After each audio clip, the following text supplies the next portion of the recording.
오늘도 행복하세요. 자유세상의 유현상 목사입니다. 오늘은 디모데전서 6장 17절로 19절에 있는 말씀을 중심으로 해서 신앙 안에서의 부자들의 삶이라는 제목으로 잠시 은혜를 나누고자 합니다.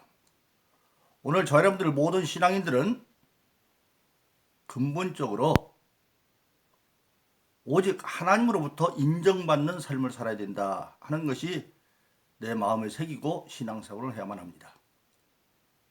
그런데 오늘 본문의 말씀에 보면 예수 믿고 교회나 개인이 정말 많은 돈을 갖게 되었을 때 어떻게 살아야 되느냐. 오늘 19절의 말씀에 보니까 모든 재물을 가진 자는 장차 천국에서 참된 생명을 취할 수 있도록 물질을 관리하며 사용해야 된다는 사실입니다. 그럼 어떻게 하는 것이 장차 천국에서 참된 생명을 얻는 그런 물질의 삶이냐 하는 겁니다. 오늘 본문의 말씀 17절에 보면 첫째로 재물에 소망을 두지 말고 오직 하나님께 소망을 두는 삶을 살아야 된다. 돈이 소망이 되면 안 된다는 겁니다. 우리가 예수 믿는 사람들이 가장 금기하고 주의할 사항이 뭐냐면 특히 현대 자본주의와 민주주의라는 마음을 바로 알아야 됩니다. 자본주의, 톡 자본이 주인이 된 주의라는 거죠. 그건 있을 수 없는 거죠, 신앙 안에서. 또 민주주의, 민주주의는 다수가 옳다고 여기는 게 민주주의죠. 자본이 돈이 주의가 돼서도 안 되고 민주주의도 지금 우리가 만든 제도 가운데 가장 그중 나은 제도가 민주주의지 그게 절대주의는 아닙니다. 성경은 민주주의가 아니죠. 예수님이 비유해서 말씀하시죠. 양 100마리를 데리고 가다가 99마리는 지금 따라오는데 한 마리가 뒤에 쳐졌어요. 그러니까 목자가 양 99마리를 수독시켜 놓고 가서 한 마리를 찾아온다.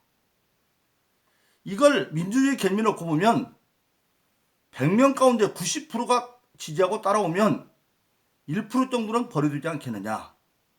그러나 99%를 99마리를 수독시키고 한 마리를 찾아오는 이게 바로 신앙의 주입니다. 왜냐하면 신앙 안에서의 하나도 천하보다 귀하기 때문에 그렇습니다. 한 영혼의 가치가 천하보다 귀해요. 예수님께서 마태복음 16장 26절에서 너희가 천하를 얻고도 제 목숨을 잃으면 무엇이 유익하겠느냐? 한 목숨의 가치를 천하와 비교했을 때 한 목숨의 가치가 천하보다 낫다. 천하를 잃어버릴지언정 한 목숨을 잃어버리지 않으면 된다. 왜 그러느냐? 성경에 보면 우리가 대단히 그런 이 천하는 영원한 게 아니에요. 없어져요. 시편 100편에 보면 하늘과 땅은 없어지고 이사야서 51장이면 어떻게 없어지느냐? 하늘은 연기처럼 사라지고 땅은 옷처럼 헤어지고 베드로후서 3장 7절에 이르면 오늘 우리가 사는 하늘과 땅은 장차 큰 심판날에 불사르기 위해서 잠시 보관된 것에 불과하고 요한계시록 마지막 성경 20장 11절에 이르면 이미 하늘과 땅은 간 곳이 없어요. 그러니까 지금 우리가 사는 이 하늘과 땅은 궁극적으로 없어져 버릴 거기 때문에. 그러나 우리 인간은 없어지는 존재가 아니에요. 우리 인간이 죽으면 육신만 흙으로 돌아가는 거지 영은 영원해서 나중에 예수 믿지 않으면 누구를 만나고 결국은 그 영혼이 음부에 가서 고통받다가 그 영혼이 죽지 않는 몸으로 부활해서 영원한 불 가운데 고통의 가운데 가는데 그것이 지옥에 가면 없어지는 게 아니라 고통받는 삶을 성경은 멸망이라고 그러고 사망이라고 그러는 게 없어지는 게 아니에요. 그래서 그렇게 말하는 겁니다. 자본주의, 민주주의 아니에요. 돈은 꼭 필요하고 여러 사람이 함께 의견을 모으는 거 중요합니다만은 그러나 그건 절대는 아니에요. 절대는 신앙에서 절대는 오직 하나님, 성경, 예수 그게 절대예요. 그 안에서 성령의 역사가 있는 거죠. 그래서 성경은 재물은 섬김의 대상이 아니에요. 소망의 대상이 아니에요. 오히려 섬기는 것은 하나님과 신앙 안에서 사람을 섬기는 거고, 재물은 그 섬김을 위해서 쓰임받는 진짜로 재물이 되어지는 거죠. 그래서 성경은 누누이 말합니다. 누가복음 16장 13절에 보면 재물과 하나님은 겸하여 섬길 수가 없다. 섬긴다고는 주인이 하나밖에 없기 때문에 재물을 섬기면 이미 하나님은 섬기지 못한다는 거죠.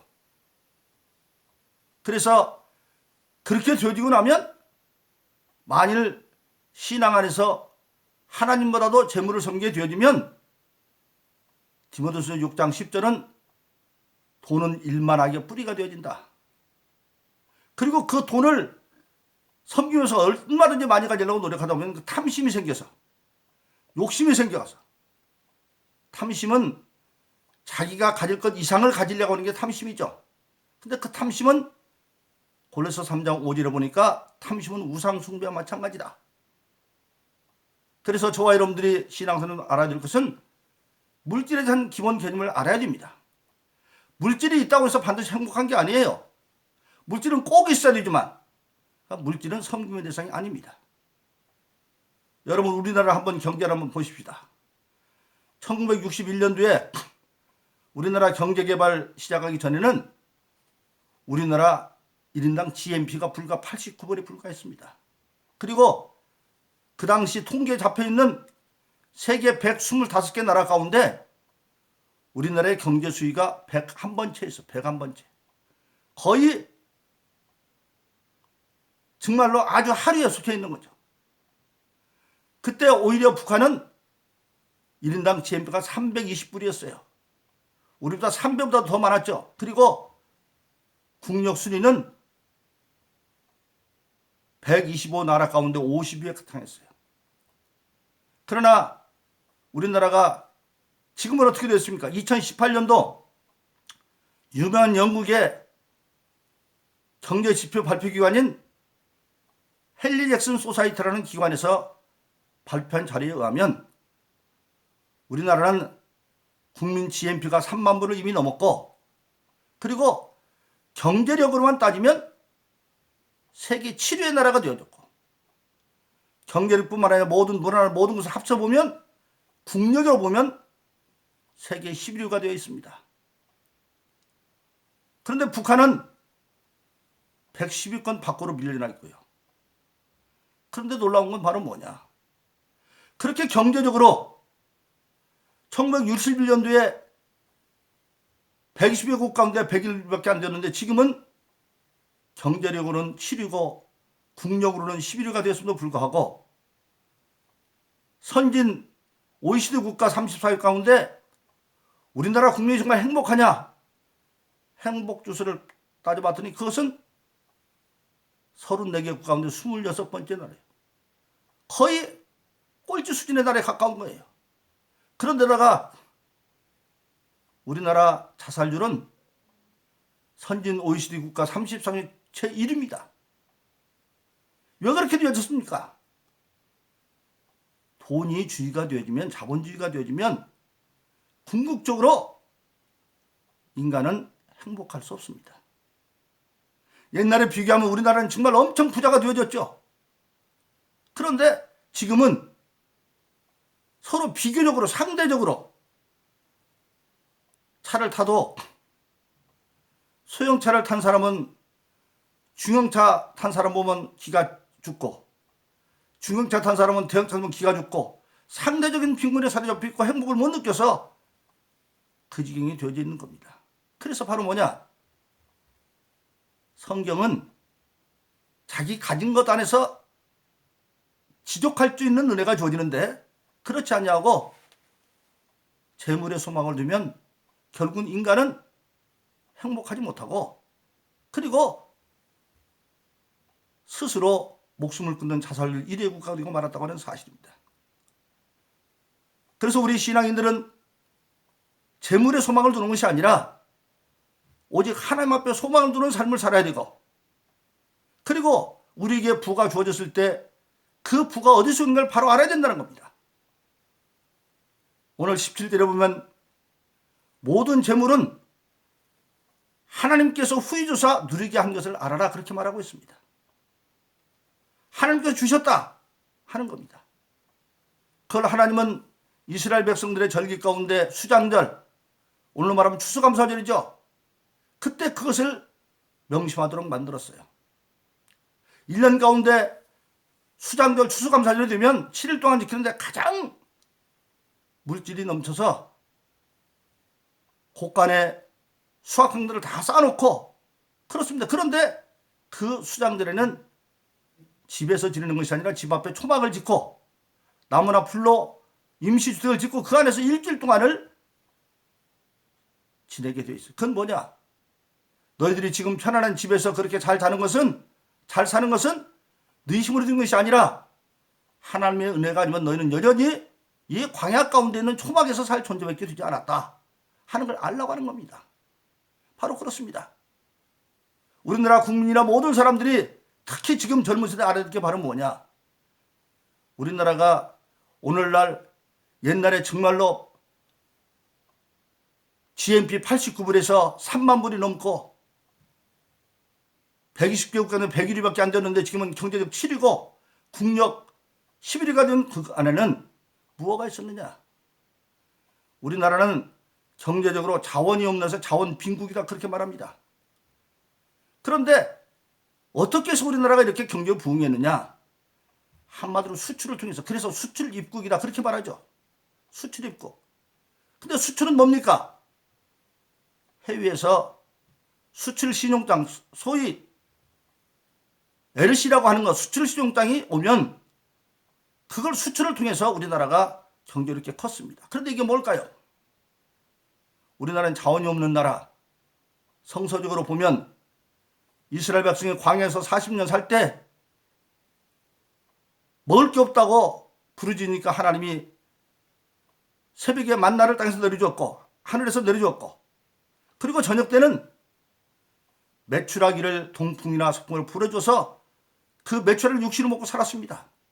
저는 기도하는 중에 우리나라는 정말로 광야 같은 그런 자원이 없는 나라였는데 6.25를 당하면서 부산으로 피난 간 그 사람들이 부산에서 그 부르짖으며 새벽기도 운동을 하고 그 가난에서 부르는 기도가 상달되어져서 하나님이 메추라기 같은 세계 각국에서 수출 시중장을 보내주므로 우리나라 경제가 여기까지 되어진 겁니다. 하나님의 은혜로 이 나라가 이렇게 되어진 거예요. 그런데 그렇게 경제적으로 되고 난 뒤에 심지어는 우리 신앙인들까지도, 그리고 안타까운 가운데 뭐냐면 오늘 우리 한국교회 전체를 보면 물론 적은 교회에서 어렵게 봉사하며 충성하는 분들도 많이 있습니다만은, 목사님 계십니다만은, 하나님이 엄청난 축복을 주었더니, 예수님 축복을 주었더니 주신 하나님과 예수님보다도 하나님과 예수님이 주신 물질과 수에 사로잡혀서 그것이 우상이 되고 말아버렸어요. 은혜로 주신 물질이, 그리고 민주의 개념에서 많은 사람이 모이는 것들이, 그래서 교회조차도 재정이 넉넉하고 사람이 많이 모이면 그것이 하나님, 예수, 성령보다 우선 주어지는 그런 안타까운 사례가 종종 일어나고 있다는 사실입니다. 그런 것들 때문에 지금 세상에 혼란한 겁니다. 그래서 저런데 알아들 것은 바로 뭐냐?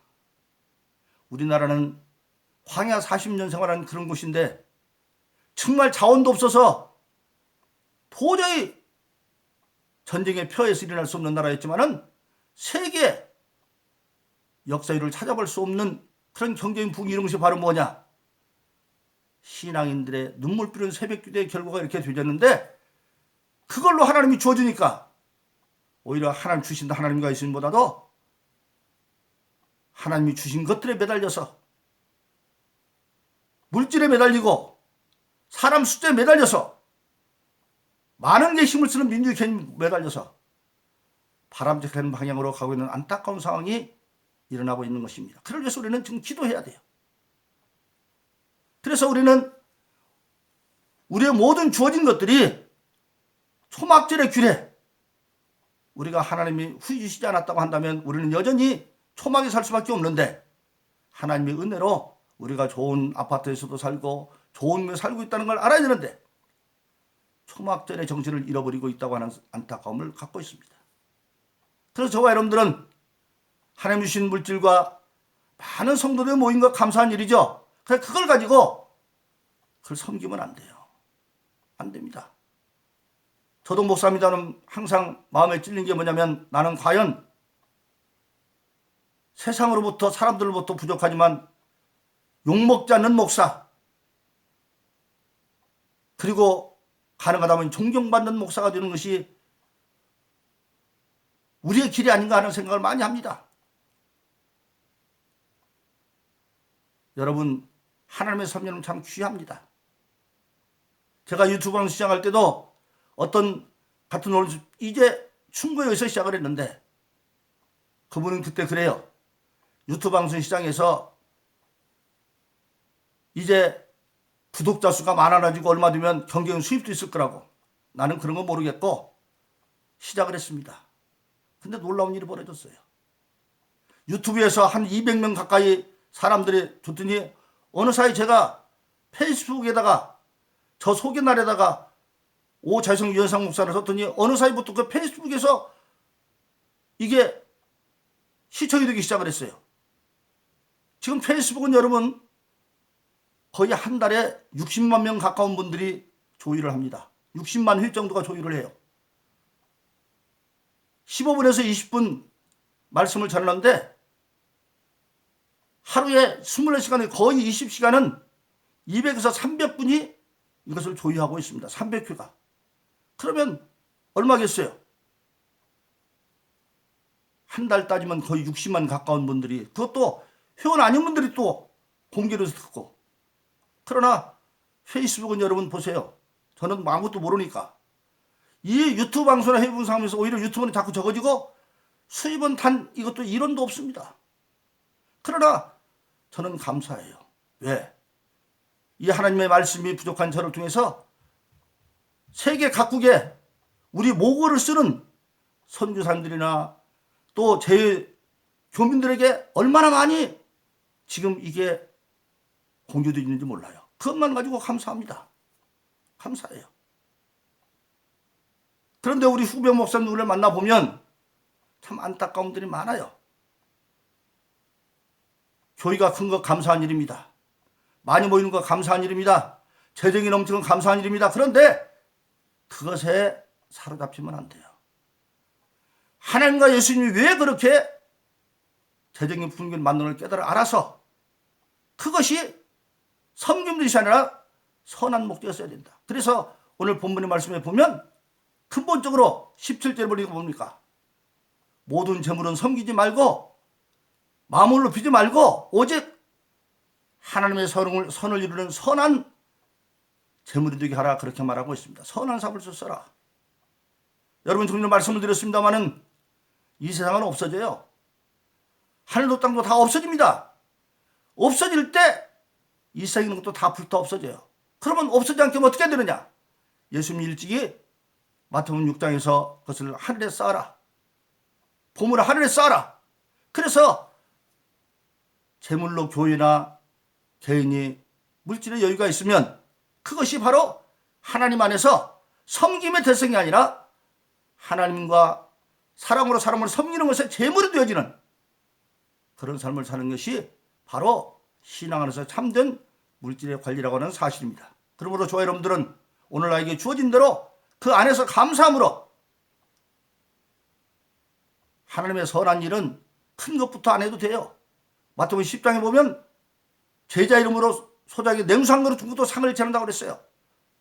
은밀하게 물질을 하나님 뜻대로 사용함으로 우리가 물질을 가지고 탐심을 살피는 우상숭배가 아니라 하나님의 기쁨을 이루는 그런 자원 되기를 예수 이름으로 축원합니다. 오늘도 행복하세요. 오 자유 세상에 연상 목사였습니다. 감사합니다.